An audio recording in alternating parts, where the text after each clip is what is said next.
Finally, things came to a head, and the revolution, as we know it, began in earnest on July 14th of the year 1789, when several revolutionaries stormed the great fortress of the Bastille, which was a prison there in the city of Paris.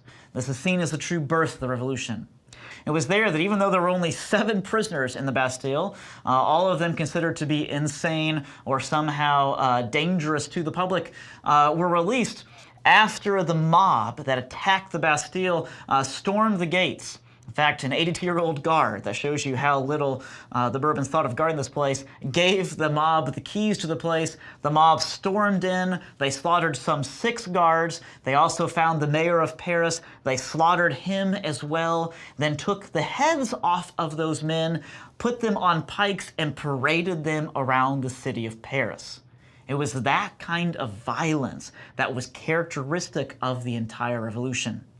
Louis thought about calling in his army to stop this mob, but chose to do nothing. To this day, Bastille Day is still seen as a bit of an Independence Day for the nation of France. And yet it began in such violence as we have just discussed.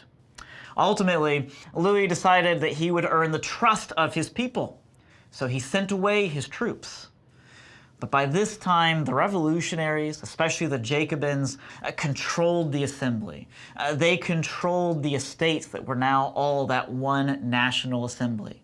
Even though Louis now agreed to make an actual new constitution, it was something that would be ignored. He would ultimately go into house arrest for the next 3 years until he himself would actually be a victim of the guillotine.